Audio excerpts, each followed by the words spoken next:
Hello everybody, welcome to KSR तानी education. हम लोग डिस्कस कर रहे हैं क्लास 12th का इकोनॉमिक्स और इसमें हम पहुंचे हैं इस बुक के लास्ट चैप्टर पे, जो कि है चैप्टर नंबर 11। उसका नाम है emerging issues in Indian economy. अच्छा, इसकी पूरी एक प्लेलिस्ट बनी हुई है जिसमें चैप्टर 10 तक के पार्ट वाइज पूरा डिटेल्ड एक्सप्लेनेशन मैंने हर वीडियो डाल रखा है। डिस्क्रिप्शन में उसका लिंक दिया हुआ है, you may want to go and check that link. Detailed explanation है सबका। चलो शुरुआत करें पहले इस चैप्टर की। तो इस चैप्टर के नाम को सबसे पहले समझेंगे कि इंडियन इकोनॉमी में अब कौन से इश्यूज आ रहे हैं, ये हम इस चैप्टर में डिस्कस करने वाले हैं। सबसे पहला इशू है आपका माइग्रेशन, फिर आता है अर्बनाइजेशन और लास्ट है इंफ्रास्ट्रक्चरल सर्विसेज। अच्छा, तीनों का मीनिंग क्या हुआ? माइग्रेशन का मतलब है एक जगह से दूसरी जगह लोगों का आना जाना, ना ही सिर्फ लोगों का बल्कि हमारे रिसोर्सेज का, हर चीज़ का, जो भी कुछ भी एक जगह से दूसरी जगह ट्रांसपोर्ट हो रहा है वो माइग्रेशन है। फिर आता है अर्बनाइजेशन। अर्बनाइजेशन का मतलब क्या होता है? शहरों का बनना, जो कि एक अच्छी बात भी है और एक बुरी बात भी है। और लास्ट है इंफ्रास्ट्रक्चरल सर्विसेज, जिसके अंदर ये 5 चीज़ें आती है जो यहाँ मेंशन की हुई है, जो हमारे कंट्री में होनी ही चाहिए पर बहुत जगहों पर ये अवेलेबल नहीं है। एक एक करके डिस्कस करेंगे इन सबको। सबसे पहले इंट्रोडक्शन देख लेते हैं। हमारे यहाँ पर 1991 में बहुत सारे इकोनॉमिक चेंजेस लाए गए थे, जिसको अपने ने नाम दिया था इकोनॉमिक रिफॉर्म्स। इसका एक चैप्टर भी है पूरा, और उसके अंदर 3 चीज़ें लाई गई थी, एलपीजी यानी कि लिबरलाइजेशन, प्राइवेटाइजेशन और ग्लोबलाइजेशन। इन्होंने इंडियन इकोनॉमी को पूरी तरह से चेंज कर दिया और इससे अब Indian economy one of the fastest growing economies पूरे वर्ल्ड में बताई जाती है कि सबसे तेज़ी से ये तरक्की कर रहा है। माइग्रेशन और अर्बनाइजेशन इस डेवलपमेंट प्रोसेस के गिफ्ट की तरह है हमारे लिए, लेकिन ये कोई एग्जैगरेटेड स्टेटमेंट नहीं है, यानी ये एक पॉजिटिव स्टेटमेंट नहीं है, इसमें कुछ नेगेटिविटीज़ भी हैं। सिमिलरली इंफ्रास्ट्रक्चरल फैसिलिटीज़ भी चाहिए, मतलब चाहिए, प्री रिक्विसाइट है इकोनॉमिक डेवलपमेंट के लिए, लेकिन क्योंकि ये भी माइग्रेशन और अर्बनाइजेशन से रिलेटेड है तो ये भी अवेलेबल उतना हद तक नहीं है। इंफ्रास्ट्रक्चरल फैसिलिटीज़ एक कॉम्बिनेशन होता है जिस जो इकोनॉमिक डेवलपमेंट के लिए भी ज़रूरी है और हमारी इकोनॉमिक प्रॉस्पेरिटी के लिए, यानी हम अगर वृद्धि करना चाहते हैं, हम अगर आगे बढ़ना चाहते हैं तो इंफ्रास्ट्रक्चरल फैसिलिटी ज़रूरी है। तो इसीलिए इस चैप्टर में हम 3 चीज़ों को के बहुत अच्छे से समझेंगे। एक है माइग्रेशन, फिर है अर्बनाइजेशन और infrastructural services. Starting from first point, वो है माइग्रेशन। माइग्रेशन का जो शुरुआत है वो कब से शुरू, मतलब क्यों होता है माइग्रेशन? लोग एक जगह पर जब उनको काम नहीं मिलता तो वो दूसरी जगह जाते हैं, इसको अपने माइग्रेशन बोलते हैं। ये माइग्रेशन जो है वो और तेजी से होने लगा जब हमारे यहाँ पर इकोनॉमिक ग्रोथ आया और फिर इंसान अपने नेटिव प्लेस से हट करके बहुत दूर चला जाता है। क्यों? एम्प्लॉयमेंट की खोज में, अपनी फैमिली को स्टेबिलिटी यानी कि एक ठहराव देने के लिए और एक अच्छी ज़िंदगी की तलाश में। माइग्रेशन का मीनिंग सामान्य भाषा में अगर हम देखें तो मतलब हमारी प्लेस में बदलाव, एक जगह से दूसरी जगह मूव करना, किसी दूसरी जगह पर जाके बस जाना। लेकिन क्लासिकल डेफिनेशन भी दिया हुआ है। माइग्रेशन का मतलब है एक इंसान का एक जगह से दूसरी जगह जाना, मूवमेंट करना, अपने नेटिव प्लेस से दूर। नेटिव प्लेस मतलब हमारा घर जहाँ है, जहाँ हम बॉर्न एंड ब्रॉट अप हुए, वहाँ से दूर। वो प्लेस अब हमारे कंट्री के अंदर भी हो सकती है, कंट्री के बाहर भी हो सकती है। हम क्यों जा रहे हैं? जॉब की खोज में, ऑक्यूपेशन या बिजनेस की खोज में, या तो एक अच्छी ज़िंदगी, बेटर स्टैंडर्ड ऑफ लिविंग के बेस पे को ढूंढने जा रहे हैं और परमानेंट बेसिस पे जा रहे हैं। इसी को अपने माइग्रेशन बोलेंगे। परमानेंट बेस पे जो नहीं जा रहे वो माइग्रेशन नहीं कहलाएगा। इस हिसाब से हम 2 चीज़ें निकाल सकते हैं कि ये जो है लॉन्ग टर्म मूवमेंट है कंट्री के अंदर या कंट्री के बाहर। ये क्यों किया जाता है? जॉब, ऑक्यूपेशन, बिजनेस और एक अच्छी ज़िंदगी के लिए। माइग्रेशन के टाइप्स देखिए, 2 बेसिक बेसिक टाइप्स हैं। सबसे पहला है प्लेस बेस्ड क्लासिफिकेशन, दूसरा है रीजन बेस्ड क्लासिफिकेशन। प्लेस में भी इंटरनल आता है, इंटरनेशनल आता है। आप विद इन इंडिया कर रहे हैं तो इंटरनल, आउटसाइड इंडिया कर रहे हैं तो इंटरनेशनल। फिर आता है रीजन बेस्ड, यानी कि पुल फैक्टर्स, वो सामने की जगह आपको खींच रही है।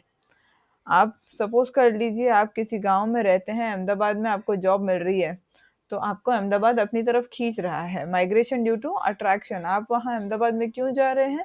क्योंकि वहाँ पर आपको एक अच्छी जॉब मिल रही है, अच्छा घर मिल रहा है, तो you are getting attracted towards that place. दूसरा आता है पुश फैक्टर, आपको कहीं से धक्के मार के बाहर निकाला जाए, माइग्रेशन ड्यू टू कंपल्सन, आपको कहीं पानी और खाने पीने की सुविधा नहीं मिल रही है, तो ऐसे में आपको उस जगह से हटना ही पड़ेगा और कहीं और जाना पड़ेगा in better for better standard of living. Migration के मैंने बता दिए ये दो हैं, इंटरनल इंटरनेशनल। सबसे पहला प्लेस बेस्ड का, अगर यहाँ पर एक चीज़ गलत है, माइग्रेशन बेस्ड ऑन प्लेस जो है, हाँ वही है इंटरनल और इंटरनेशनल। अच्छा, प्लेस बेस्ड को डिटेल में समझें तो जो इंसान एक जगह से दूसरी जगह जा तो रहा है लेकिन अपने कंट्री के जोग्राफिकल बाउंड्री के अंदर ही है वो, तो उस इंसान को अपने इंटरनल माइग्रेट किया हुआ बोलेंगे। जैसे कि एग्जांपल है, गुजरात से लेकर के वो गुजरात में ही या तो किसी और सिटी में चला गया या किसी और स्टेट के किसी और सिटी में चला गया, गुजरात में या गुजरात के बाहर, तो वो आपका कहलाएगा इंटरनल माइग्रेशन। इंटरनेशनल माइग्रेशन का क्या मीनिंग होगा? एक इंसान एक कंट्री से लेकर के दूसरे कंट्री में चला गया तो उसको इंटरनेशनल माइग्रेशन बोलेंगे। एग्जांपल है, गुजरात में से या इंडिया के किसी भी पार्ट में से कोई इंसान किसी दूसरे कंट्री में जा रहा है नौकरी ढूंढने, ऑक्यूपेशन या बिजनेस ढूंढने या एक अच्छी जिंदगी की तलाश में, और वहां पर जाके वो परमानेंटली सेटल हो गया, तो वो आपका इंटरनेशनल माइग्रेशन कहलाएगा। या तो फिर इसका उल्टा भी, जब दूसरे देशों से लोग यहाँ आते हैं यहाँ पर बसने के लिए, जॉब के तलाश में, किसी भी चीज़ की तलाश में, तो उसको भी अपने इंटरनेशनल माइग्रेशन बोलेंगे। फिर आती है बात रीजन बेस्ड क्लासिफिकेशन की। दो टाइप थे इसमें भी, पुल फैक्टर्स थे और पुश फैक्टर्स थे। एक एक करके समझें इसको। जब सामने वाली जगह का लाइफस्टाइल और modern infrastructural facilities urban areas की, जब हमको वो अट्रैक्ट करती हैं, यानी वहाँ पर बहुत अच्छी खासी चीज़ें बनी हुई है, इंफ्रास्ट्रक्चरल फैसिलिटीज, यानी you will get hospital, school, सब चीज़ आपको अच्छी बनी हुई मिलेगी, लाइफस्टाइल अच्छा मिलेगा, तो वहाँ पर वो माइग्रेट कर जाता है और इससे अपने इसको अपने बोलेंगे migration due to pull factors. Example है, किसी विलेज से कोई सिटी में चला गया, तो क्यों गया? क्योंकि उसको विलेज के कंपैरिजन में वहाँ एक अच्छी लाइफस्टाइल मिलेगी, transportation, communication, education, health service सब उसको मिलेगा, और साथ साथ में जॉब अपॉर्चुनिटीज और बिजनेस प्रोस्पेक्ट्स भी उसको अच्छे खासे, यानी उसको और अच्छी नौकरी मिल सकती है, अच्छा वो बिजनेस कर सकता है। सिमिलरली ऐसे अट्रैक्शंस दूसरे कंट्रीज में भी होते हैं, जब लोग यहाँ से दूसरे कंट्रीज भी जाते हैं क्योंकि उनको लगता है कि इंडिया से वो कंट्री अच्छा है, तो ये होगा आपका migration due to pull factors. फिर आता है पुश फैक्टर्स वाला, कि जब लोग विलेजेस में जो रहते हैं उनको फोर्स किया जाए अपने विलेज को छोड़ने के लिए। क्यों फोर्स हो रहे हैं? वो बिजनेस नहीं है वहाँ पर कोई नौकरी नहीं है, वहाँ पर एजुकेशन फैसिलिटीज नहीं है, तो वो फोर्सिबली सिटीज में आते हैं, और इसको अपने बोलेंगे फोर्सिबल माइग्रेशन या migration due to push factors. और इससे अपने दो चीज़ें अगेन निकाल सकते हैं। माइग्रेशन जो है, अट्रैक्शन बेस्ड माइग्रेशन में इकोनॉमिकली जो अच्छे लोग होंगे वो सिटीज की तरफ जाएंगे, और ये डिसीजन वॉलंटरी है, यानी अपने चाहे तो ले सकते हैं, नहीं चाहे तो नहीं जा सकते, अपनी मर्जी है। लेकिन अगर मान लीजिए पुल नहीं है, पुश है, तो उसमें क्योंकि आपको फैसिलिटीज नहीं मिल रही हैं, आपको अपना जीवन सुधारना है, आपको एम्प्लॉयमेंट चाहिए, तो और ये कौन से वो लोग होंगे जो इकोनॉमिकली वल्नरेबल ग्रुप्स होंगे, यानी जिनके पास पैसे इतने नहीं होंगे, इसको अपने बोलेंगे फोर्सफुल या कंपल्सरी माइग्रेशन। ठीक है। फिर आते हैं आपके कॉजेस ऑफ माइग्रेशन। क्यों अपने कॉजेस क्या है, क्यों अपने माइग्रेट करते हैं? सबसे पहला इसके अंदर भी आता है इकोनॉमिक कॉजेस। मेन अगर हम देखें, पहला और मेन, सबसे मेन यही है कि हम माइग्रेट करते क्यों हैं? पैसों के लिए।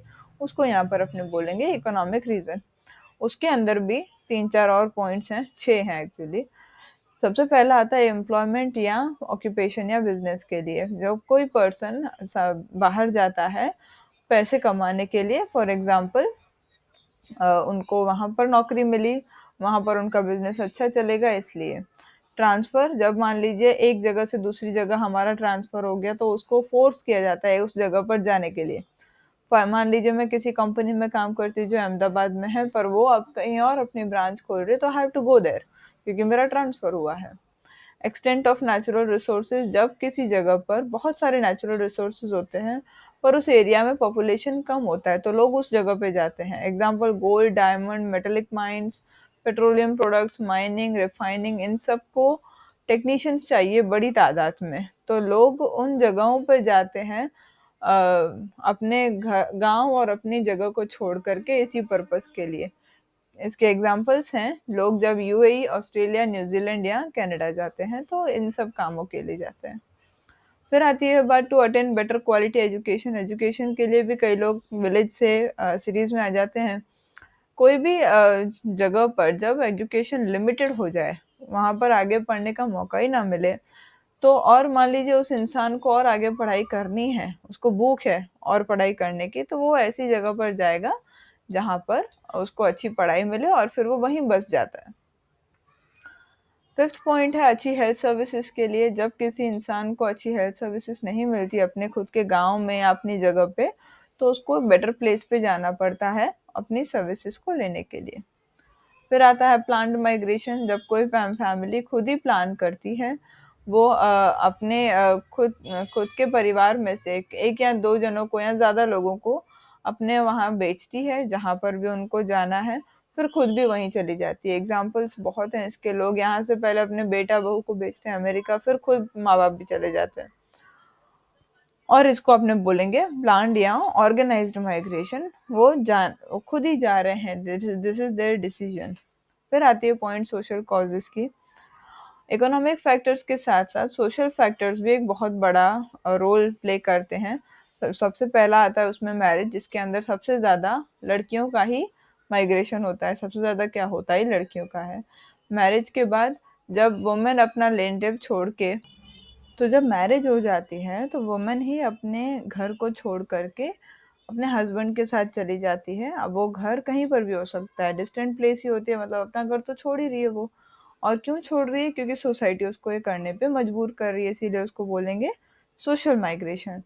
To get respite from social rituals. कोई सोसाइटी है विलेज में जो ट्रेडिशनल है, ऑर्थोडॉक्स है, मतलब पुराने ज़माने के ख्यालात वाली है, तो आज भी अगर हम देखें अर्बन सोसाइटी में मॉडर्न लाइफस्टाइल आ गई है, लिबरल थिंकिंग आ गई है।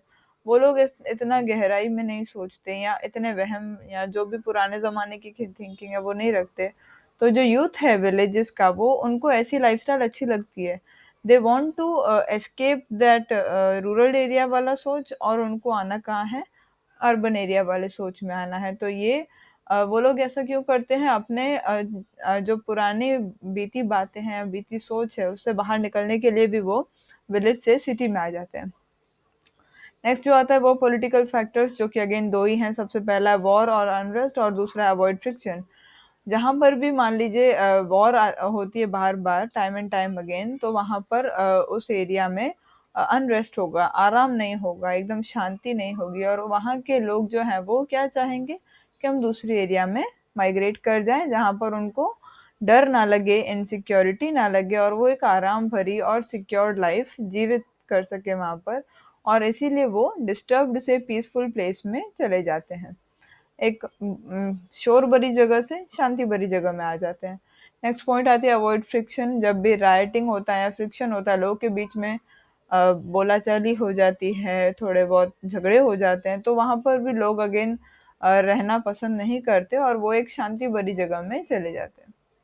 नेचुरल कैलामिटीज या एनवायरमेंटल फैक्टर्स, जिन जगहों पर बार बार फेमाइन, अर्थक्वेक, वॉल्केनो, ऐसी बार बार नेचुरल कैलामिटीज आती है, वहां पर बहुत स्केल में लोग वहां से चले जाते हैं सेफ्टी के लिए, है ना। वहां पर कोई नहीं रहता, और अगर कोई रहेगा भी तो वापस तुरंत आ जाएगा। डेवलपमेंटल एक्टिविटी के कारण भी माइग्रेशन होता है। कहीं मान लीजिए कुछ बन रहा है, तो वहां से उन लोगों को हटा करके कहीं और शिफ्ट किया जाता है। इसको भी इसी माइग्रेशन में, एनवायरमेंटल रीजंस में ही डाला जाएगा। जो माइग्रेशन सरदार सरोवर योजना जो गुजरात में बनी, उसको अपने डेवलपमेंटल माइग्रेशन बोल सकते हैं, क्योंकि कुछ बन रहा है तो वहां से उन लोगों को हटाना पड़ेगा। सिमिलरली नेशनल पार्क या अफॉरेस्टेशन हो रहा है। अफॉरेस्टेशन यानी फॉरेस्ट बनाना है, फॉरेस्ट को खड़ा करना है, तो लोगों को अलग अलग एरियाज में मूव किया जाता है, और इसको भी अगेन अपने डेवलपमेंटल माइग्रेशन बोलेंगे। अच्छा, अफॉरेस्टेशन का ऑपोजिट होता है डिफॉरेस्टेशन, यानी पेड़ों को काटना। अफॉरेस्टेशन का मतलब होता है पेड़ों को लगाना। नेक्स्ट पॉइंट जो आती है वो है इफेक्ट्स ऑफ माइग्रेशन। माइग्रेशन के इशू इफ़ेक्ट्स जो हैं वो समझने के बाद अपने ये जान पाएँगे गवर्नमेंट ने इसके लिए क्या-क्या पॉलिसीज़ बनाई है।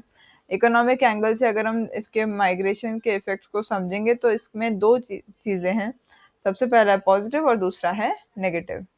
पॉज़िटिव इफ़ेक्ट्स कौन-कौन से हैं, वो देखें। तो पॉज़िटिव इफ़ेक्ट्स जो हैं वो इकोनॉमी लोग, फैमिली, सोसाइटी इन सब के लिए बहुत अच्छे हैं, लाभदायक हैं, डेवलपमेंटल हैं प्लस बेनिफिशियल भी हैं। अच्छे हैं मतलब इन शॉर्ट। सबसे पहला है इनकम बढ़ रही है। आप विलेज से सिटी में जा रहे हैं तो आपकी जॉब लगेगी या आपकी जॉब अच्छी हो जाएगी तो आपकी इनकम बढ़ेगी। मेन ऑब्जेक्टिव यही था माइग्रेशन का। और आपकी अच्छी लाइवलीहुड हो जाएगी। जो लोग सिटीज़ आते हैं विलेज से मतलब विलेज से निकल के सिटीज़ आते हैं, वो अपनी इनकम का बहुत बड़ा हिस्सा वापस अपनी फैमिली को भेजते हैं, ताकि वो विलेज में उनकी ज़िंदगी को बेहतर बना सकें। साथ ही साथ वो इस इनकम में से एक हिस्सा जो है वो एग्रीकल्चर में भी इन्वेस्ट करते हैं, जो कि उनके प्रोडक्शन को भी बढ़ाता है और एग्रीकल्चर सेक्टर के भी फ़ायदेमंद होता है। ये देखा गया है पास्ट में कि जो लोग जो पैसे कमाते हैं वो बिजनेस में भी इन्वेस्ट किए जाते हैं और उसके बाद अगर हम देखें तो एग्रीकल्चर से जुड़ा हुआ बिजनेस, एग्रो इंडस्ट्रीज ये सब भी डेवलप कर रहे हैं। दूसरा आता है contribution towards a faster economic development. जब हमारे कंट्री के लोग दूसरे कंट्रीज में माइग्रेट करके जाते हैं तो वो अपनी जो भी कमाई है उसमें से कुछ हिस्सा अपने फैमिलीज को बेचते हैं और साथ-साथ में वो बिज़नेस में, ट्रेडिंग में, इंडस्ट्री में, इन सब में भी वो अपने पैसे लगाते हैं और इससे फ़ॉरेन एक्सचेंज हमारे कंट्री का बढ़ता है और हमारा इकोनॉमिक ग्रोथ और डेवलपमेंट और तेज़ी से होता है। 1991 के जो इकोनॉमिक रिसोर्स रिफॉर्म्स आए, उसके बाद माइग्रेशन बहुत तेज़ी से बढ़ गया है, जिससे फ़ॉरेन एक्सचेंज का बहुत ज़्यादा इनफ्लो होने लगा है, यानी फ़ॉरेन एक्सचेंज अब हमारे पास और आता है। और इकोनॉमिक डेवलपमेंट फास्ट हो रहा है हमारा। इसके साथ-साथ इंडिया के लोग जब बाहर जाते हैं अच्छी एजुकेशन के लिए तो वो उस चीज़ में एक्सपर्ट बन जाते हैं, एक्सपर्टीज़ हो जाते हैं और फिर आगे चल के वो भी हमारे कंट्री के डेवलपमेंट में काम आता है।